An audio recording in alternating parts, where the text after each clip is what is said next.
Hello भाई और भौणी मैंने आपण मानक मो चैनल रे मु स्वागत जनाऊँगी। आपण मानक ए वीडियो रे मु कहबी कालिया स्कॉलरशिप विषय रे। ए जो कालिया स्कॉलरशिप रो एहार तारीख वृद्धि करा जायछि। आपण माने केते तारीख पर्यंत एथिरे अप्लाई करि परिबे जानि रखंतु। कालिया छात्रवृत्ति योजना ए कालिया छात्रवृत्ति योजना रो अवधि को वृद्धि करा जायछि। केते दिन पर्यंत एई कालिया छात्रवृत्ति योजना रे आपण माने आवेदन करि परिबे एहा आपण माने जानि रखंतु। कालिया हिताधिकारी परिवार पिला मानक पई मुख्यमंत्री नुआ वर्ष भेटी परिवर्धित कालिया छात्रवृत्ति। कालिया योजना रो हिताधिकारी पिला मानक पई एही कालिया छात्रवृत्ति योजनाटी आनिचंती। सेमाने किपरि पाठ पढ़ी परिबे सेही भलिया सुजोग सब करिचंती। सेमाने फेब्रुआरी 8 तारीख पर्यंत आहुरी अप्लाई करि परिबे। एबे फेब्रुआरी मास हेई सारलानी आउ किछि दिन पर्यंत अप्लाई चालू रहिबो। तेणु करी आपण माने जदि अप्लाई करिया को चाहुचंती तेबे करि नियंतु। देखंतु एठी लेखा जायछि समस्त सरकारी और बेसरकारी AISHE मानर शिक्षा अनुष्ठान सह IIT IIM NIT AII MSA एवं ACAR गुड़िकर वृत्तिगत एवं वैषयिक शिक्षा पाई मिलिबो आर्थिक सहायता।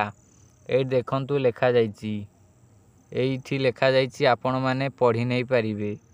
एठी लेखा जायछि एहा पर देखन लेखा जायछि सरकारी शिक्षा अनुष्ठान समस्त खर्च एवं बेसरकारी शिक्षा अनुष्ठान निर्धारित हार रे खर्च वहन करिवे राज्य सरकार। तापर देखन लेखा जायछि क्षुद्र नाममात्र और भूमिहीन कृषक परिवार मेधावी छात्र छात्री मानक पई कालिया छात्रवृत्ति आनिछि अपूर्व सुजोग। कालिया छात्रवृत्ति चाषी भाई मानकर पिला मानक पई अपूर्व सुजोग आनिछि। आपण माने एई योजना रे आवेदन करि परिबे और आपणकर पिला मानकर भविष्य गढ़ी परिबे। एठी देखंतु तळे मध्य डेट दे देछि।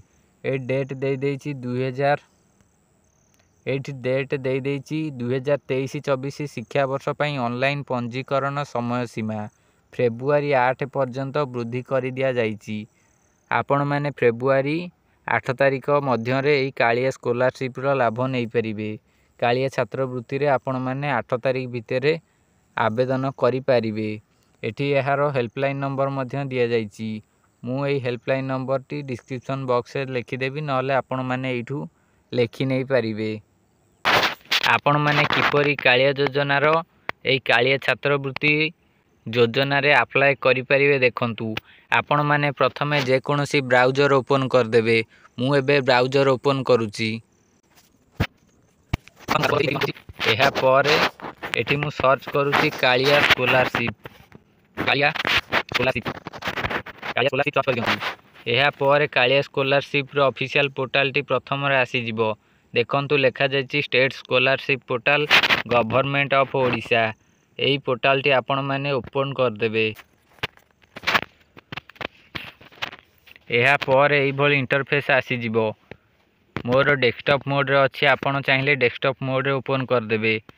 देखंतु एठी आसी डेस्कटॉप मोड ऑन कर देबे।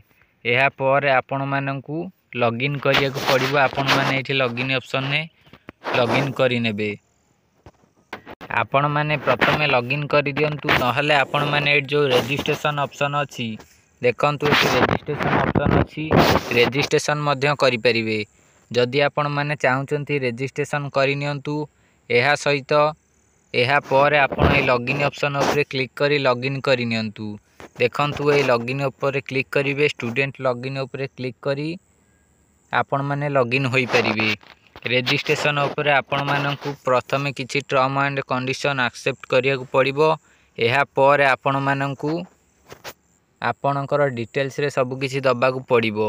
तापरे आपण माने अप्लाई कला बेले आ आपण माननकु एते सब डिटेल्स रे किछि दबा दरकार पड़िबो नाही। जदि आपण माने एबे लॉगिन करिवेनी कि रजिस्ट्रेशन करिवेनी तेबे आपण माने अप्लाई कला बेले आपण माननकु लॉगिन करिया को पड़िबो और रजिस्ट्रेशन जगह रे आपणकु आपणकर डिटेल्स रे सब किछि दबा को पड़िबो। जदि आपण माने पूर्वरु रजिस्ट्रेशन करि देबे तेबे आपण मानकर सब डिटेल्स रहि जिवो। आपणकु दबा को पड़िबो नाही। तेणुकरी एठी देखंतु आपणक सामने अप्लाई रो ऑप्शन मध्य रही। बाँ पटे देखंतु लिखा जाइछि अप्लाई स्कॉलरशिप। एठी लिखा जाइछि देखंतु अप्लाई स्कॉलरशिप। एठी आपण माने अप्लाई करि परिबे। एही पोर्टल साहाय्य रे आपण माने अप्लाई करि परिबे ओ आपणकर स्टेटस मध्य एठी चेक करि परिबे। ए जो नाउ योर स्टेटस ऑप्शन अछि एठी आपणकर स्टेटस चेक करि परिबे। एहा सहित जदि आपण माने किपरि अप्लाई करिवे पूरा पूरी जानिबा को चाहुचंती तेणु आपण माने कमेंट बॉक्स रे कमेंट करी जणांतु। एबे वीडियो को गोटे लाइक करी चैनल को सब्सक्राइब करी बेल आइकन को ऑल रे सिलेक्ट करंतु और आपण माने जदि जानिबा को चाहुचंती पूरा स्टेप बाय स्टेप किपरि अप्लाई करा जिवो सेति पय आपण माने कमेंट करी जणांतु। एबे सब्सक्राइब करी दियंतु।